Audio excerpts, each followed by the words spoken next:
السلام علیکم ورحمۃ اللہ وبرکاتہ۔ الحمد للہ وکفا وسلام علی عباده الذین اصطفى والتقى والعفاف والغنى اما بعد فقد قال اللہ تبارک وتعالی فی القرآن المجید والفرقان الحمید فأعوذ بالله من الشيطان الرجيم بسم الله الرحمن الرحيم ألم نشرح لك صدرك ووضعنا عنك وزرك الذي أنقض ظهرك ورفعنا لك ذكرك صدق الله مولانا العظيم اللهم صل على سيدنا ومولانا محمد وبارك وسلم كما تحب وترضى عدد ما تحب وترضى۔ محترم و مکرم حاضرین ناظرین سامعین، عزیزوں بھائیوں بزرگوں دوستوں معزز خواتین ہماری ماں بہنوں، تصوف کے عنوان سے جو سلسلہ چل رہا ہے اس میں موضوع چل رہا ہے ایک زمانہ صحبت با اولیاء۔ تو عنوان کو سن کر ہی آپ کے سمجھ میں آ گیا ہوگا کہ مضمون کیا ہے۔ بہرحال پھر بھی آپ کے روبرو جو ہے مضمون پیش کرتا ہوں کہ ایک عام ہوتا ہے جس کو لنگڑا کہتے ہیں، وہ عام کا نام ہی لنگڑا، وہ لنگڑا ہے مگر ساری دنیا کا سفر کرتا ہے۔ ٹانگوں والوں سے اچھا ہے کہ ٹانگ والے جو ہے پہنچنے میں دوسرے ممالک کو جو ہے ذرا تاخیر ہو سکتی ہے ان کے پہنچنے میں، مگر یہ لنگڑا عام جو ہے الحمدللہ بڑے آسانی سے دوسرے ممالک تک پہنچ جاتا ہے، بڑی مانگ ہے اس کی۔ ہم نے دیکھا کینیڈا میں عام جا رہا ہے، کون سا جناب؟ وہ کہتے ہیں کہ لنگڑا۔ ہم نے کہا دیکھو لنگڑا ادھر بھی پہنچ گیا، کیا لنگڑا ہے؟ یہ ہے تو لنگڑا مگر کینیڈا پہنچ گیا، کیونکہ ذائقے اور خوشبو کے اعتبار سے یہ بہت اچھا ہوتا ہے۔ آم کو لوگ کیا کرتے ہیں، ویسے دیسی آم اگاتے ہیں اور اس کی ایک شاخ کے اوپر اس لنگڑے آم کی گرافٹنگ یعنی پیوند کاری کرتے ہیں، کیونکہ دیسی آم کے اندر اتنا رس بھی نہیں ہوتا، لذیذ بھی اتنا زیادہ نہیں ہوتا، خوشبودار بھی اتنا نہیں ہوتا اور پھل بھی تھوڑا آتا ہے، تو کوانٹٹی اور کوالٹی وائز معیار اور مقدار کے اعتبار سے دونوں زیادہ نہیں ہوتے۔ لیکن جب لنگڑے آم کے ساتھ اس کا پیوند کاری کر دیا جاتا ہے، اس کی گرافٹنگ کر دی جاتی ہے تو اس کو جوڑ دیا جاتا ہے۔ یہ پیوند کاری کا عمل ایسا ہے کہ وہ شاخ بڑھنے لگ جاتی ہے اور اس شاخ پر پھر جو آم لگتا ہے تعداد میں بھی زیادہ اور رس میں بھی زیادہ اور اس کے اندر خوشبو بھی زیادہ ہوتی ہے۔ یہی ایک مثال ہے کہ جو بندہ اللہ والوں کی صحبت میں آ جاتا ہے اور اپنے دل کی ان کے دل کے ساتھ پیوند کاری کر لیتا ہے اور وہ یہ دیسی ہو جاتا ہے اور اللہ والے وہ ماشاء اللہ اعلیٰ قسم کے آم کی مانند ہوتے ہیں، ان کی صحبت کی برکت کی وجہ سے پھر اللہ تعالیٰ اس کے دل کو بھی صاف کر دیتے ہیں اور اس کی کوالٹی کو بھی بہتر فرما دیتے ہیں۔ سبحان اللہ، کتنی پیاری مثال ہے۔ ایک دوسری مثال سماعت فرمائیں، ایک اور مثال آپ کو سمجھانے کی کوشش کروں گا، اس کو بھی غور سے سنیے اور سمجھیے۔ ایک درخت کا پھل ہوتا ہے جس کو کہتے ہیں آملہ۔ یہ جو حکیم لوگ ہیں ان کے استعمال میں بہت کثرت سے رہتا ہے یہ آملہ۔ یہ آملہ مختلف بیماریوں کے لیے استعمال میں آتا ہے۔ تو مشائخ نے فرمایا کہ آملے کے 2 دانے تھے، گرے پڑے تھے، کسی نے کہا کہ بھائی میں آپ کو اٹھاتا ہوں اور آپ کے جسم میں سوئیاں چبھاؤں گا، آپ کو آنکھ پہ چڑھاؤں گا، آپ کو یہ ساری تکلیف برداشت کرنی پڑے گی، لیکن جب یہ تکلیف برداشت کر لیں گے تو آپ کی قیمت بڑھ جائے گی۔ یہ کیسے؟ چنانچہ ان میں سے ایک عاملے نے اپنے آپ کو پیش کر دیا کہ ٹھیک ہے، میں تیار ہوں۔ جس حکیم نے اسے اٹھایا، اس نے پہلے اس کی سوئیاں چبھا کر اس کے اندر جو کڑوا پانی تھا اس کو نکالا، اور اس کے بعد اس نے گرم پانی کیا، گرم کیا اس کو پانی میں ڈال کر، اور اس کو ابالا۔ اتنا جوش دیا کہ آملہ بالکل نرم ہو گیا، اس کی جو سختی تھی وہ نرمی میں بدل گئی۔ اب جب نرم ہو گیا تو اس نے اس کو اوپر سونے کا ورق چڑھایا، چاندی کا ورق چڑھایا، اور اس نے چینی کے بنے ہوئے شیرے کے اندر رکھا۔ اس کو کہتے ہیں آملے کا مربع۔ یہ آملے کا مربع ایسا ہوتا ہے کہ انسان کے دل کی تقویت کا سبب بنتا ہے۔ چنانچہ حکیم لوگ جو پہلے زمانے میں دل کی کمزوری کا علاج کرتے تھے، وہ بڑے دماغی کام کرنے والوں کو کہتے تھے کہ جی آملے کا مربع استعمال کریں تو یہ سونے اور چاندی کے ورق میں لپیٹ کر بادشاہوں کو پیش کیا جاتا ہے، اور ایک ایک دانہ کئی روپیے مہنگا بکا کرتا تھا۔ فرمایا کہ جس نے مجاہدے کے لیے اپنے آپ کو پیش کر دیا، اس کی شان تو بڑھی کہ بادشاہوں کے ہاتھوں میں ورق لگ کر پہنچا اور ان کی غذا بنا۔ بڑے قدر سے اس کو استعمال کیا بڑوں نے۔ آملے کا دوسرا دانہ، اس نے کہا کہ بھائی مجھ سے مجاہدے برداشت نہیں ہوتے، میں تو ادھر پڑا ہوں، لہٰذا وہ وہیں پڑا رہا۔ اب اس کے اوپر سورج کی تپش، دھوپ وغیرہ پڑی، ہوا کا اثر ہوا، بارش کا اثر ہوا، لہذا کچھ دنوں میں وہ جو اس پر تازگی تھی وہ تازگی خشکی میں بدل گئی۔ جو حسن ظاہر تھا وہ بھی ختم ہو گیا، سیاہی مائل بن گیا، دیکھنے کو بھی دل نہیں چاہتا تھا۔ اب صفائی کرنے والا خاکروب آیا اور اس نے آ کر جھاڑو کے ساتھ اس کو بھی اکٹھا کیا، اور سیاہ شکل کے جو عاملے تھے ان کی بوری بھری، اور بوری بھر کے اس نے کسی حکیم کو پہنچائی۔ حکیم نے اسے معمولی سی قیمت دے دی۔ اب حکیم نے سوچا کہ میں اسے کیا کروں۔ اس حکیم نے اس عاملے کو پیسا، جو سوکھے عاملے تھے، ان کو کالے تھے، ان کو خوب پیس کر پاؤڈر بنا دیا۔ اب اس کو پیسنا پڑا۔ جب پیس کے بالکل صفوف بن گیا تو اس کی پڑیاں بنائی گئیں۔ کس لیے؟ قبض کے لیے علاج۔ اب یہ عاملہ ایک انسان کو دیا جاتا ہے قبض توڑنے کے لیے۔ سوچئے، اللہ نے اس کے ذمے پاخانہ دھکیلنے کا کام لگا دیا۔ تم بندے کے پیٹ میں جاؤ اور پاخانے کو دھکیلو، تو جس نے مجاہدے کے لیے اپنے آپ کو پیش کیا اسے ورق لگ گیا چاندی اور سونے کا، اور بڑی قدر والا ہو گیا، اور وہ بڑوں کے بادشاہوں کے ہاتھ میں پہنچا، اور انہوں نے جو ہے بڑے ذوق اور شوق سے اس کو کھایا، اور اس کا ان کو فائدہ بھی ہوا، قیمت بھی جو ہے بہت زیادہ۔ اور یہ جو عاملہ وہ کسی کام کے لیے اپنے آپ کو پیش نہیں کیا، نہ وہ پانی میں جوش جو دینے کے لیے تیار ہوا، نہ سوئیاں چبھو کر اس کے اندر سے کڑوا پن کا جو ہے وہ نکالنا تھا، پانی رس اس کے لیے بھی تیار نہیں ہوا، اور پھر ابلنے کے لیے بھی تیار نہیں ہوا، اور شیرے میں جانے کے لیے بھی تیار نہیں ہوا۔ آخر میں کیا ہوا؟ وہ کالے گولیاں جیسا ہو گیا۔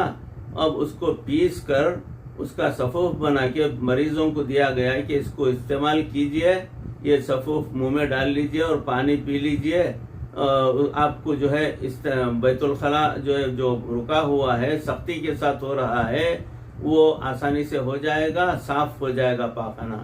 اب اس کو جو ہے یہ عاملہ پاخانے کو ڈھکیل کر باہر نکالنے والا کام اس کے ذمے آ گیا۔ وہ اس لیے کہ وہ اپنے آپ کو محنتی نہیں بنانا چاہتا تھا۔ فرماتے ہیں دو انسان ہیں،